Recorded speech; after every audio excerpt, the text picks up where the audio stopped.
Saudara-saudara, kita kembali membaca dari Yohanes pasal ketiga dari ayat 7, 8 dan seterusnya. Yohanes pasal 3 dari ayat 7. Janganlah engkau heran, karena aku berkata kepadamu, kamu harus dilahirkan kembali. Angin bertiup kemana dia mau, dan engkau mendengar suaranya, tetapi engkau tidak tahu dari mana ia datang atau kemana dia pergi. Demikianlah halnya dengan tiap-tiap orang yang lahir dari roh. Nikodemus menjawab, katanya, bagaimanakah mungkin hal itu terjadi? Jawab Yesus, engkau adalah pengajar Israel dan engkau tidak mengerti hal-hal itu. Aku berkata kepadamu, sesungguhnya kami berkata-kata tentang apa yang kami ketahui, dan kami bersaksi tentang apa yang kami lihat. Tetapi kamu tidak menerima kesaksian kami. Kamu tidak percaya waktu aku berkata-kata dengan kamu tentang hal-hal duniawi. Bagaimana kamu akan percaya kalau aku berkata-kata dengan kamu tentang hal-hal surgawi? Tidak ada seorang pun yang telah naik ke surga selain daripada dia yang telah turun dari surga, yaitu Anak Manusia. Sampai di sini kita membaca kitab suci. Saudara-saudara, pertemuan antara Yesus dengan Nikodemus hanya satu kali. Antara orang Farisi yang mencari Yesus Kristus hanya satu orang. Pertemuan ini tidak ada ulangnya, tidak ada kesempatan kedua. Yesus Kristus tidak pernah mencari orang Farisi, tetapi representatif orang Farisi, Nikodemus datang mencari Yesus. Di antara semua orang Farisi yang sudah arogan, yang sudah sombong, sudah memudahkan diri, mereka kira di seluruh muka bumi mereka paling mengerti Tuhan Allah. Tapi heran, waktu Yesus datang, mereka tidak kenal Yesus. Jadi orang yang tidak kenal Yesus sebenarnya tidak kenal Tuhan. Karena Tuhan berwujud di dalam inkarnasi seorang manusia yang menyatakan kemuliaan, keindahan, kesempurnaan, kebajikan, keajaiban, keadilan, dan kesucian Allah yang paling konkret. No one ever in the history of the world to manifest the glory, the holiness, the righteousness, the truth, just like Jesus Christ.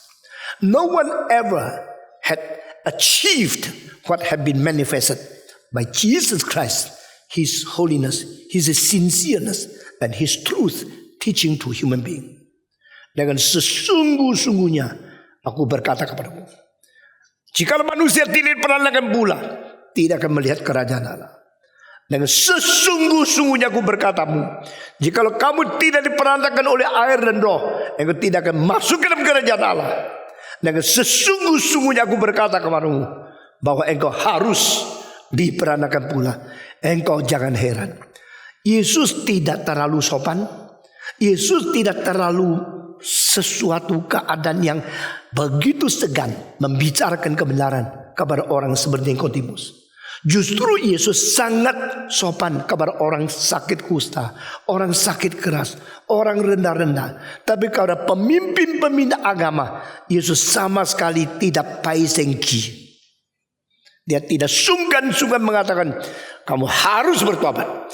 Cilakalah kamu, orang yang Farisi, engkau yang munafik, engkau yang pura-pura. Di dalam seluruh kitab suci berkali-kali Yesus menegur begitu tajam, begitu keras, begitu berani kepada pemimpin-pemimpin agama. Ini berapa bulan terakhir makin saya sadar, orang yang paling rusak di dunia bukan ateis, bukan perampok, tapi pemimpin-pemimpin agama. Kalau mereka kira mereka sudah kenal Tuhan, mereka memakai nama Tuhan untuk menjadi topeng, lalu menipu, membunuh, merusak, lalu mencari uang dengan tidak pernah puasnya, rakus, tidak habis-habis. Pemimpin-pemimpin agama yang telah anggap diri sudah kenal Tuhan, lalu memakai topeng Tuhan untuk menjadi perampok-perampok, sudah masuk ke dalam pimpinan gereja, sudah membentuk sesuatu kantor atau satu masyarakat, satu lembaga keagamaan yang dipakai oleh iblis. Tidak heran Yesus berkali-kali, beratus-ratus kali, cilakalah engkau orang Farisi, cilakalah engkau ahli Taurat, cilakalah engkau yang pura-pura dan munafik. Saudara-saudara, jika Tuhan Allah mengutus anaknya ke dunia, lalu dia bicara sesuatu basa-basi, buat apa? Jika Allah mengirim Yesus Kristus, lalu dia menyenangkan orang, pura-pura menjadi orang sopan, buat apa? Itulah sebab Yesus dengan tegas, dengan berani, dengan jujur, dengan sungguh-sungguh, dan tidak membuang waktu, tidak basa-basi, terus terang mengatakan kalimat-kalimat, tetapi sulit diterima. Kalau you mengatakan kalimat yang menyenangkan orang, memuji orang, semua senang. You katakan sesungguhnya kelemahan-kelemahan dari orang di mana, engkau memancing kebencian, bukan? Saudara-saudara sekalian, dunia ini adalah dunia yang penuh dengan kebudayaan, dan kebudayaan itu belakangnya ada penuh dengan penipuan dan pemalsuan dan kesopan santunan yang tidak bertanggung jawab. Kita ketemu orang tidak berani ngomong apa. Kalau ketemu orang lain, dia berapa jelek, dia berapa. Engkau kenapa menjadi orang jujur di belakang orang? Harus berjujur di depan orang.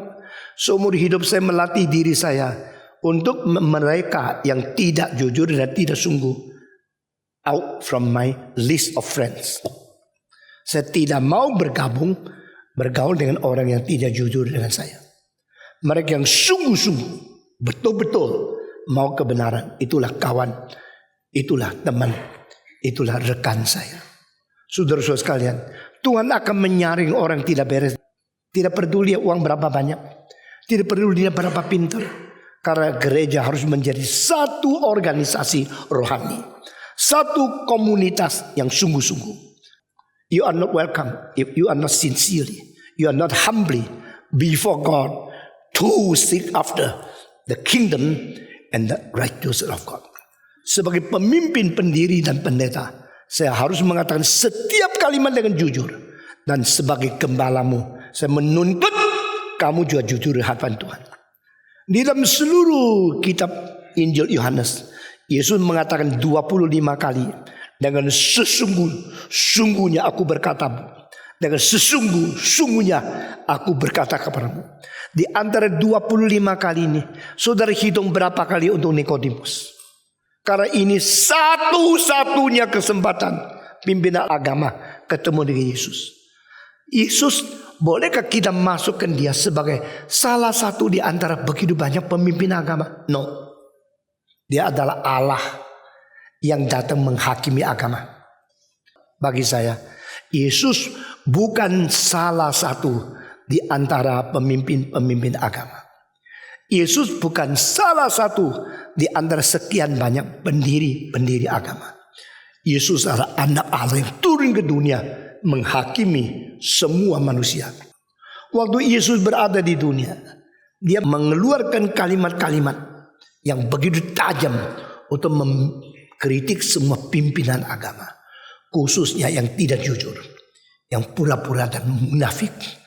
Dan pada waktu Nikodemus datang mencari dia, Yesus mewakili Allah di dalam bentuk yang paling rendah, dan Nikodemus mewakili manusia yang berbentuk agama yang paling tinggi.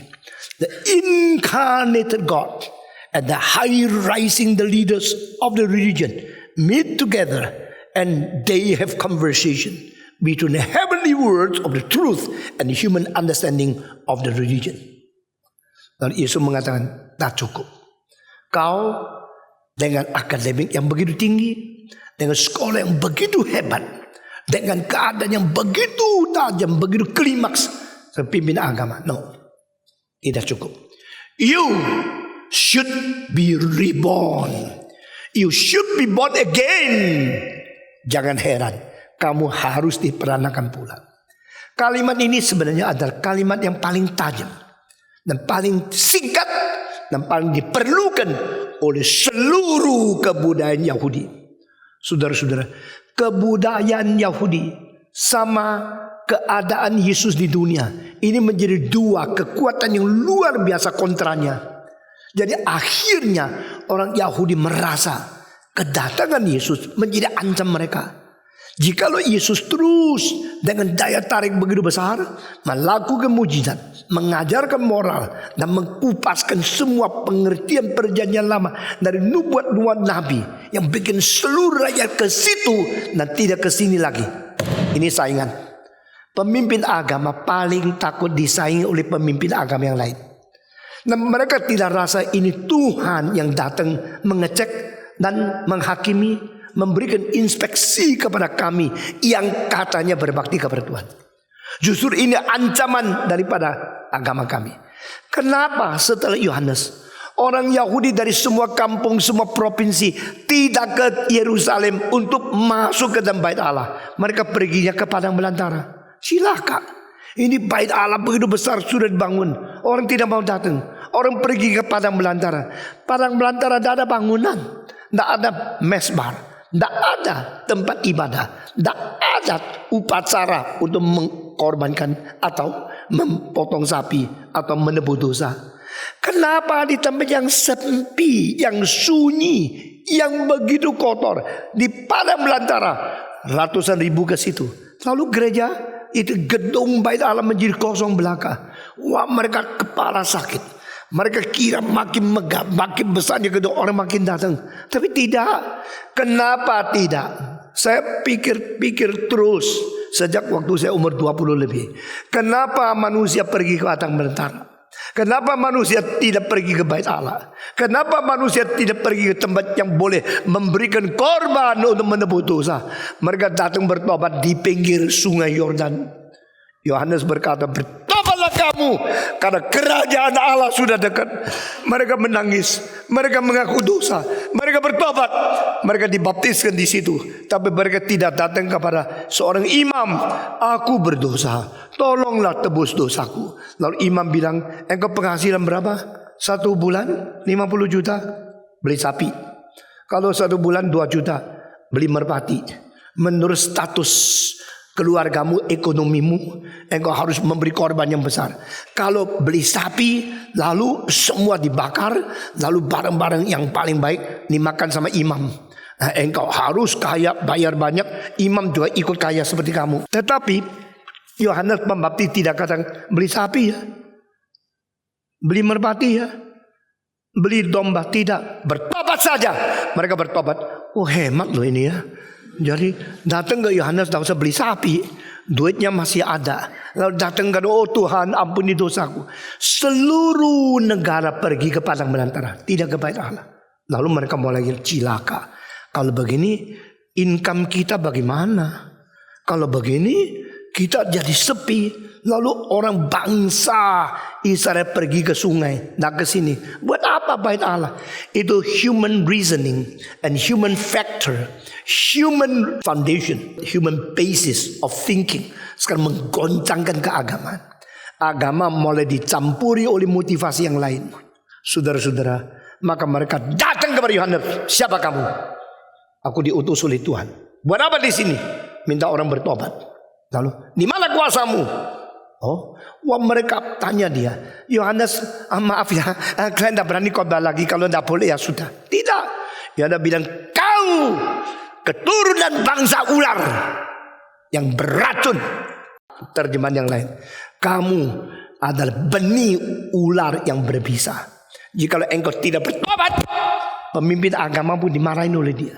Nah, pendeta yang berani membongkar pendeta palsu, punya hati nurani yang tidak beres. Pendeta yang berani marah-marahin pemimpin agama yang lain. Itu tidak ada orang, sedikit sekali. Dan akhirnya mereka tunggu. Mereka tidak suka adanya Yohanes Pembaptis. Mereka tunggu sampai akhirnya. Karena Yohanes Pembaptis berkhotbah untuk mempersalahkan raja. Dia tidak takut. Lu konglomerat, saya marahin kamu. Kamu jenderal, saya marahin kamu. Kamu orang kaya, saya mendegur dosamu. Kamu raja, saya juga membongkar dosamu. Hei Herodes, kau telah merampas istri saudaramu. Ini dosa besar. Kau harus dihakimi, engkau harus dihukum. Raja mana tahan? Raja cuma disembah saja. Oh, baginda. Oh, yang long life, raja yang hebat, raja yang besar. Raja punya telinga itu ada saringannya. Semua perkataan yang memaki dia pasti bikin dia potong kepalamu. Karena raja tidak bisa ditegur. Saudara, kalau engkau dengar khotbah dah senang, berarti ada Herodes di hatimu, awas. Ya, saya kasih tahu terang, barang siapa mendengarkan khotbah yang keras hatinya tak senang, orang itu pasti jauh dari Tuhan. Engkau harus bersyukur kepada Tuhan selama engkau hidup ada pendeta yang berani marahin dosamu. Saudara-saudara, Herodes setelah dengar khotbah daripada Yohanes apa? Dia tadi khotbah apa? Dia tadi di hadapan umum mengatakan rajamu tidak beres. Wah, cilaka. Ini orang kurang ajar. Dia dah takut saya ya. Dia dah tahu saya raja. RACA loh. Saya ini raja. Dia berani menegur saya. Masukkan penjara. Saudara-saudara, hamba Tuhan tidak takut penjara. Dia cuma takut Tuhan marah. Hamba Tuhan harus berani mengatakan hal yang benar-benar daripada Tuhan, lalu mengkoreksi bangsa. Akhirnya jadi penjarakan. Waktu raja tak beres, orang Farisi tak apa-apa. Karena raja kok. Tetapi yang kecil-kecil tak beres, dimarah-marahin. Kenapa? Karena manusia takut sama manusia, tak takut sama Tuhan. Waktu pemerintah menangkap koruptor. Saya mau tanya, koruptor yang ditangkap itu yang kecil atau yang besar? Jawab. Jawab. Yang kecil. Kenapa? Karena yang kecil kalau ditangkap tidak bisa apa-apa. Kalau yang kakap ditangkap, kakap punya belakang mempunyai kakap besar. Kamu berani tangkap yang besar, yang lebih besar tangkap kamu kembali. Ya, ini namanya permainan politik. Maka Yohanes Pembaptis yang mengatakan, Herodes, kamu kakap paling besar. Kamu berdosa merampas istri saudaramu. Waduh, malu sekali. Saudara merasa malu. Akhirnya lu ya berani ya, sebenarnya raja pun lu berani. Tahu enggak gua itu RAJA lo. Ayo raja, kamu masuk penjara. Oke, masuk. Sudah masuk. Selesai? Dah selesai. Politik cuma tahunya menganiaya kebenaran, menganiaya hamba Tuhan. Tetapi setelah menganiaya Yohanes Pembaptis dimasukkan penjara, tik-tak, tuk-tak, tik-tuk, tik-tak, tuk-tak, tik-tuk. Raja sendiri tidak bisa tidur.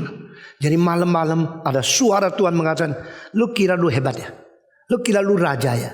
Lu berani menangkap hambaku ya? Saya kasih engkau tidak sejahtera. Saudara-saudara, orang boleh berbuat salah, tapi hati nurani itu utusan Tuhan yang bikin engkau tidak bisa tidur. Kalau tidak bisa tidur, dia pikir, ya sebenarnya saya juga ingin sih dengar khotbah. Tapi khotbah sih boleh, jangan kritik saya. Silakan khotbah, pokoknya jangan singgung kesalahan saya. Saya akan makasih duit, engkau akan kasihan. Pakaiannya itu bulu unta, engkau makannya itu madu. Mau dapat madu oleh bengkak semua. Kau kasihan kan? Pokoknya kamu kalau tidak maki-maki gua, saya kasih honor lebih tinggi, ya. Saya sponsor kamu. Asal kamu tidak berani mengkritik saya. Saya mau tanya, kalau Yohanes ditawari, saya kasih 1 bulan $50,000. Pokoknya jangan marah-marahin saya. Mau nak? Mau nak? Yohanes mau terima nak? Tak mungkin. His heart is for God, not for money. Orang kaya mempunyai kebodohan. Orang kaya selalu kira kalau dia ada uang semua beres. Maka Tuhan akan bikin baru para orang kaya dihancurkan, baru mereka sadar. Saudara-saudara, inilah cara firman Tuhan. Firman Tuhan tidak berkompromi. Firman Tuhan tidak menggoyang ekor kepada orang yang bermiliter, berkuasa atau mempunyai kekuatan.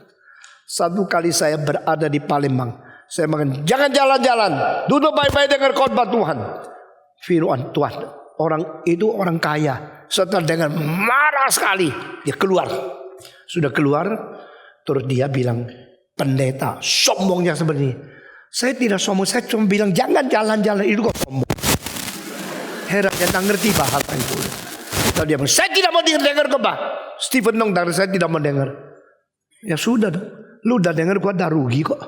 Yang rugi kan kamu. Kali kedua saya datang ke Palembang. Dia pikir-pikir, tapi kok baik bagus loh. Kalau saya pergi saya rugi-rugi. Tapi dia bilang, tidak mau. Saya marah sama dia. Lalu dia dengar radio. Kali itu khotbah saya disiarkan melalui radio kepada seluruh khotbah Palembang. Waktu itu orang itu dengar dari radio. Jadi tidak muncul. Orang tidak tahu kalau dia datang atau tidak. Sebab orang sudah dengar dia bilang, Stephen dong datang, saya tidak mau pergi. Gengsi, ya, gengsi dengar radio. Waktu dengar radio, dia dengar lagi. Saya bilang, jangan jalan-jalan. Tapi dia tidak ada di situ. Malam itu dia datang. Malam itu lu kok datang lagi? Dia bilang apa tuh? Ternyata dia bukan sama gua. Waktu itu dia bilang jangan jalan-jalan. Itu yang jalan-jalan itu jenderal. Meskipun kamu orang penting di dalam kebaktian, jangan jalan. Itu gereja yang penting dan ada orang-orang penting di situ. Juga dia marah kalau begini Stephen Tong memang bukan mau cari kesalahan saya. Dia memang disiplin untuk kebaktian. Malam itu datang rendah hati mendengar. Saudara-saudara, Herodes juga begini. Alkitab mengatakan apa? Herodes setelah menangkap Yohanes masuk dalam penjara. Kadang-kadang dia malam-malam suruh orang buka penjara. Yohanes, malam ini kau dipanggil oleh Herodes. Raja mau ketemu. Ya pergi dong. Dengan rantai. Dia belenggu. Dia pakai dibawa ke situ. Hei Yohanes, maafkan ya. Karena gengsiku, aku harus menjarakan kamu. Supaya orang tidak berani sembarang maki saya. Tapi sebenarnya saya tahu membelenggu, mempenjarakan hamba Tuhan itu tidak benar. Tetapi karena muka saya itu malu-maluin, jadi mesti tak tangkep. Ya. Sekarang khotbah sama saya. Saya lagi malam mau dengar khotbah. Ini Alkitab mengatakan. Ibu baca Alkitab dengar. Kadang-kadang dipanggil. Suruh bicara sama dia lagi. Saya tidak tahu Herodes waktu panggil Yohanes. Yohanes khotbah apa?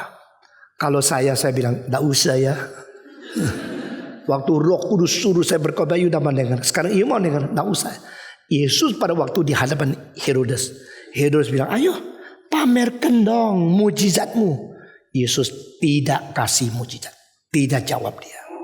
When you need God, it is not necessary time God want to be utilized by you. But when God talk to you, please be silent and listen to Him. Ini orang berbijaksana seperti ini. Akhirnya dia tidak berani bunuh. Karena dia tahu ini hamba Tuhan. Dan dia tidak berani lepas. Kalau lepas berontak sama dia. Herodes sebagai seorang yang berpimpinan di dalam politik. Serba sulit mengatur keadaan agama seperti ini. Suatu hari. Anak perempuan daripada istri yang tidak sah. Yang diambil dari orang lain. Kenapa diambil? Cantik. Kalau sudah cantik tapi sudah milik orang lain, aduh nyeselnya. Si cewek yang cantik ini kok diambil sama orang lain. Oke, bunuhlah suaminya, rampas istrinya. Raja Daud pun pernah melakukan kejahatan seperti itu. Masih ingat? Suaminya pergi di mana? Perang. Perang di mana? Di Canggih. Di Canggih situ loh. Lagi perang di tempat itu. Dia telepon SMS. Ada seorang namanya Uria yang sedang berperang di Canggih. Saya minta kamu jenderal yang lebih tinggi dari dia, utus dia ke tempat yang paling bahaya supaya mati. Utus dia. Hei Uria, pergi situ. Semua mesti taat sama atasan kan. Dia pergi bawa senjata sih. Di situ lawannya gede-gede. Waktu berperang mati, sudah mati, kasih kabar jenderal sudah mati. Jenderal kasih kabar sama Daud, sudah mati. Daud bilang, puji Tuhan, suaminya si cantik mati. Sekarang si cantik ini boleh menjadi milikku. Tuhan tahu enggak? Tuhan tahu semua. Lu kira lu banyak taktik ya. Dengan cara begini bisa ambil tanahnya, cara gini bisa menipu uangnya, dengan cara gini bisa merampas nyonya orang lain. Semua yang kau hitung secara tidak adil, semua Tuhan tahu. Saudara saya kasih tahu ya, yang dagang tidak jujur, engkau akan menerima. Engkau tanam angin kecil, akan menerima kembali angin tofan. Engkau berbuat dosa dengan kenakalan yang tidak diketahui oleh orang lain. Saya berkata, engkau tanam benih yang kecil, akhirnya menjadi duri yang besar, menusuk sampai ke. Jangan main-main. Engkau kira engkau paling pintar. Saya berkata, Tuhan jauh lebih pintar dari kamu. Tuhan yang tidak kelihatan menguasai seluruh alam semesta. Masa dia tidak mengerti kejahatanmu? Anak muda, jangan kira engkau paling pintar. Orang yang mempermainkan orang lain seperti mempermainkan jari. Engkau tahu pada saat sudah waktunya ditetapkan oleh Tuhan, yang kau peroleh bukan sudah dirampas habis. Engkau punya teladan jelek menjadi bibit menghancurkan istrimu, anakmu, cucumu, keluargamu, menjadi satu suku dari keluarga yang dibuang oleh Tuhan. Saudara-saudara sekalian, Herodes benci kepada Yohanes, tapi dia masih tak berani membunuh. Dan dia tidak tahu kalimat dia, kelakuan dia akan mempengaruhi begitu besar. Satu hari waktu dia ulang tahun, birthday, happy birthday. Saudara-saudara, oh sekarang Herodes happy birthday, happy birthday. Lalu anak dari perempuan yang tidak sah, Salome, dia datang berdansa. Waktu dansa, wah, mulai buka baju, makin lama makin tipis, kelihatan cantik luar biasa. Aduh, matanya Herodes sudah cinta mamanya, sekarang cinta anaknya juga. Karena memang apa? Matanya tidak beres kok. Mata kalau tidak beres, kelihatan apa yang tidak beres, dia tidak beres. Dia mengatakan, Salome. Berdiri bulu kita. Salome, hari ini aku happy birthday. Engkau dansa begitu mengiurkan. Mamai pun iri loh dengar kalimat itu. Sekarang saya menjanji kamu, minta apa dari aku? Minta berlian, minta mutiara, minta ruby, minta safir, minta diamond. Berani keluar dari mulutmu sampai separuh negaraku, aku pun beri kepadamu. Lalu orang ini tanya mama, Ma, aku dikasih kesempatan, mau minta apa? Mama bilang, jangan minta apa-apa, minta kepalanya Yohanes Pembaptis. Karena apa? Mama lebih benci Yohanes Pembaptis dibanding dari siapa? Herodes. Karena berani engkau mengatakan mengambil saya dari istri itu berdosa, saya akan matikan engkau. Nah itu sebabnya saudara-saudara, karena satu anak perempuan dansa satu kali, seorang nabi harus mati. Maka you jangan dansa ya. Saudara-saudara, saya akan tutup khotbah ini. Yesus berkata kepada Nikodemus, kamu harus diperanakan pula. Kenapa? Karena seluruh kebudayaan adalah kebudayaan akademik, belajar kitab, tapi tidak ada hidup yang baru. The only thing needed of the whole culture of Jewish Hebrew civilization is to be born again. Kalau tidak ada peranakan pula, agama bagaimana hebat tetap tidak memperkenan Tuhan. Saudara-saudara, kebudayaan Cina perlu diperanakan pula, kebudayaan Indonesia perlu diperanakan pula. Dan yang bisa memperanakan pula hanya Roh Kudus melalui Injil Yesus Kristus. Saya mau tanya, engkau sudah berapa hebat di dalam studimu, di dalam kebudayaanmu, di dalam segala pengetahuanmu, tapi engkau tidak hidup yang baru. Engkau belum bisa masuk ke dalam kerajaan Allah. Yesus berkata, hei Nikodemus, apa yang kau perlu cuma satu, diperanakan pula. Mari kita berdoa. Bapa di dalam surga, kami berterima kasih untuk firman yang sudah kami dengar. Kami mencapai, kami meneraih, kami telah menjadi orang yang begitu berakademis, begitu pintar. Tapi hati nurani kami tetap begitu kotor, begitu gelap, begitu najis.